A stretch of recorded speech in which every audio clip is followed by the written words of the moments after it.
We just replaced the compressor, the condenser, and the expansion valve with all the O-rings on this 2009 Toyota. So we're going to go over how to vacuum out the air and the moisture in the system, and then how to refill it with Freon. So this did get evacuated at a shop. They sucked out all of the coolant prior to me doing the work. Now your blue side is your low side, your red side is your hot side. The low side gets pumped to the compressor where it gets compressed into a gas, and that's going to be your high side. So we're going to take this and we're going to go ahead and put it on our low side. So you can see here it fits on the low side. It won't fit on the high side, so you can't really mess it up. And I do have this closed. And then we're going to do the same for our high. We'll take that off. And we're going to put that on there. And again, I also have it closed. Next, we're going to make sure this is closed and this is closed, and we're going to open up these. These are called I think a coupler. So we're going to open that one and open that one. Now I already know it's empty, but so now the system is open to our gauge, but it's not opened to the yellow line because we have the manifold gauge closed, and you can see we're reading 0 across the board. So what we're going to do is we're going to take this line and we're going to hook it up. Over here I have our vacuum. So I'm going to plug this in, and if you can, I recommend getting a 2-stage. It'll end up sucking out more moisture than a 1-stage. And moisture will kill your AC components. So our pump is filled up. I filled up the oil. I accidentally filled too much. You can see that, but you want to make sure you're topped off on oil or you'll ruin your pump. And then we're going to go ahead and unscrew this. Now I did do a UV dye leak detection test. That's why you see the UV dye everywhere. It made quite a mess. Screw it in over here on this side. So right here.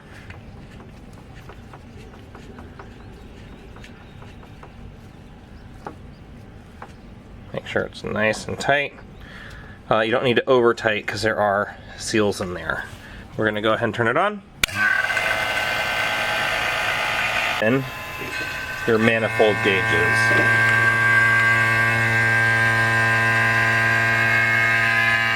So we have those open. And we're going to let that run for a solid 30 to 40 minutes.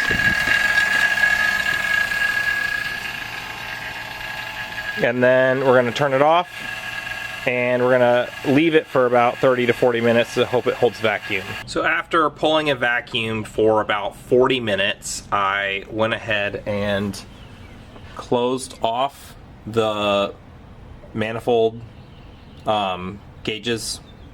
So we closed off the high and the low. Then we cut our vacuum off. So now we're just waiting 30 minutes, and we just want to make sure that we hold the vacuum. So if at any point the needle moves even just a little bit this way, it means there's still a leak somewhere in the system. So we want to make sure this holds. After that, I might run the vacuum for maybe another 15 to 30 minutes just to make sure we get all the moisture out before we start to refill with R134a. 45 minutes, it has held vacuum, which is great. So what I'm going to do is I'm going to go ahead and turn the vacuum pump back on, and I want to just make sure I get as much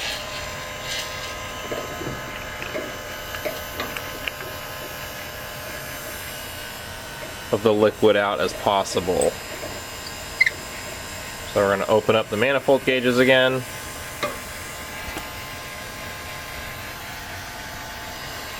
That's open, and we have our pump on. Alright, so we're going to let that run a little bit more, and then when we're done, we're going to unhook it from there. We have this to pierce the can, We're going to hook it in, and then we're going to open the valve and start filling the car with Freon. You can see up here how much it takes. So it's 1.06 pounds, so right at a pound. So one can's 12 ounces, so we'll do one can, and then we'll get a scale to make sure we put in the exact amount that the car needs. You don't want to overfill it. We're going to go ahead and close off our manifold gauges. So those are off. Now we're going to cut the power. Alright, so the next step, I can go ahead and take this off. You can hear the air sucking in because we pulled the vacuum. Alright, I'm going to take that off and put this on. Alright, so that is, we're done with the vacuum pump. Alright, I'm going to get some gloves on real quick too, because I don't want to get the UV dye on me. We're going to be putting some UV dye in the system. Takes about an ounce, fluid ounce according to the instructions. That is about 7, I think, milliliters. Or sorry, it's 1 fluid ounce and 1.25. So I'm just going to do the 5 though. 5 milliliters of the UV dye. And before we hook up the AC can to it, we need to put the UV dye into our yellow hose. So I'm gonna, before I get that ready, we have our can of refrigerant. So we're going to do 1 full can, and then I'm going to get a scale. In the second can, we're going to measure out how much we put on. But to start, I'm going to go ahead and screw the top one to the can. Now this, I'm going to put this down. This does not puncture the can. Screwing this down punctures it, and then screwing it back up opens it for the Freon. So before we do that though, I'm going to turn the camera this way. We'll see if we're able to do it like this. I'm going to also get a screwdriver.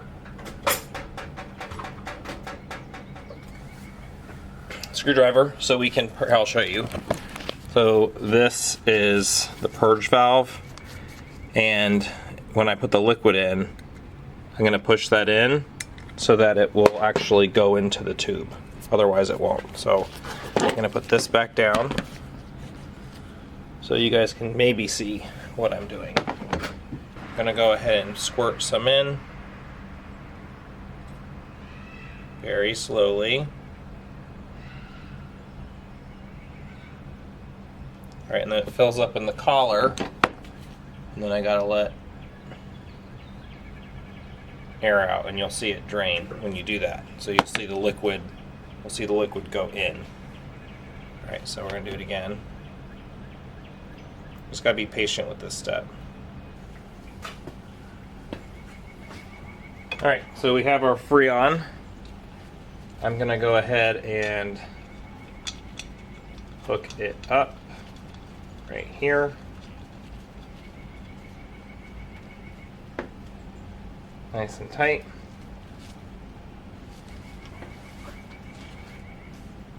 Alright. Now, this is the tricky part because we put UV dye in, but we still have to bleed the system. So we're gonna screw it down to puncture the system. There we go. You heard it pop. And then we screw it up to open the can. So this will have pressure in it now.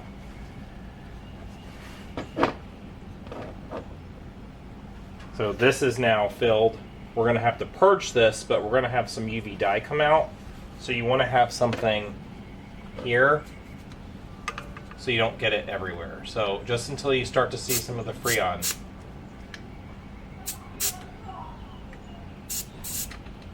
We're trying to get the air out. There we go. There we go. All right. There, see? Mess. Could be worse, but electrical is we don't want the air. You know, I might just double check one more time.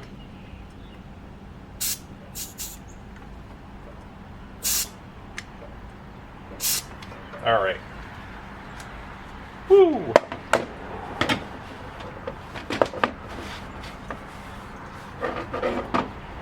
Probably got on me, didn't it? Start the car. We're gonna run it for a little bit. We're gonna turn the AC on.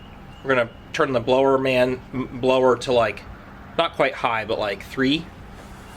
And we're gonna get it up to about 1500 RPM. Let me make sure none of these are in the fan of the car. And you wanna make sure the can is on a cool spot of the engine. All right, so we're gonna come over. Sit down. Gonna start the car. We're gonna turn. Oh.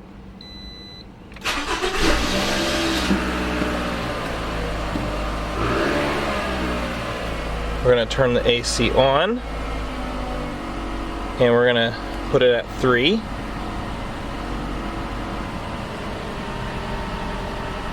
All right. We're gonna run it at like 1500.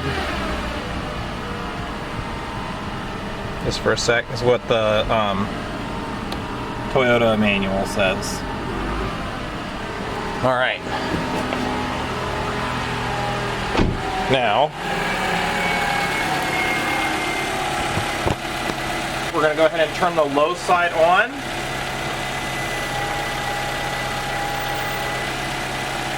Slowly, and you'll see the refrigerant coming in here, and you'll see pressure build. Only the low side. The high side has to stay off.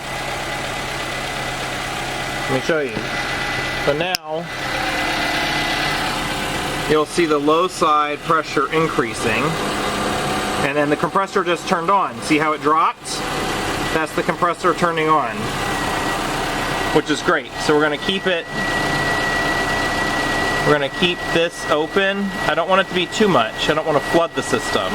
So it says also to go 3 and 12.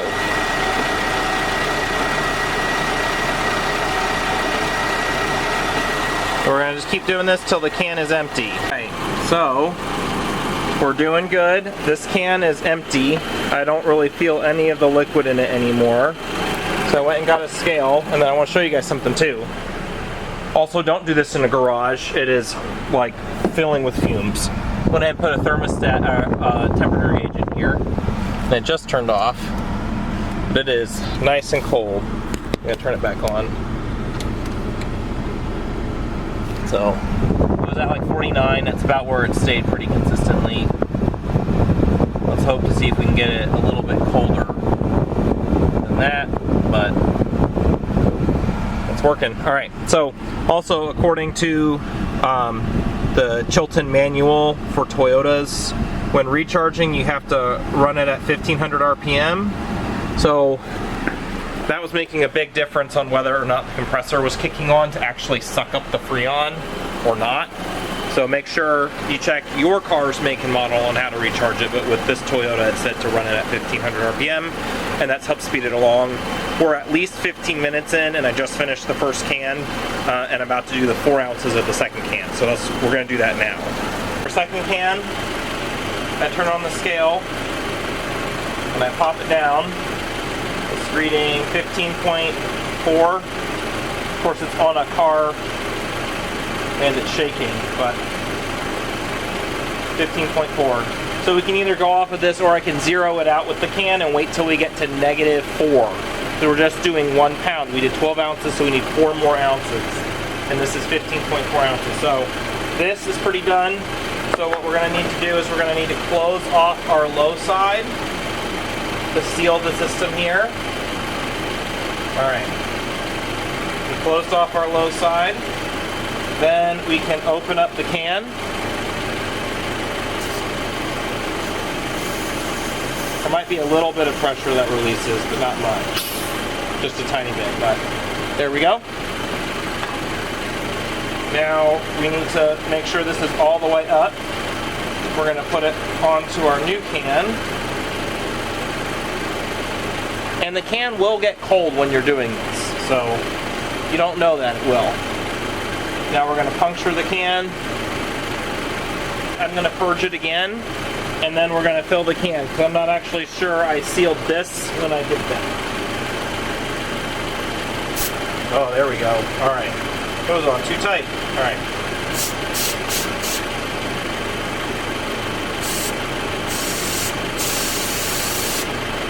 That's definitely all air.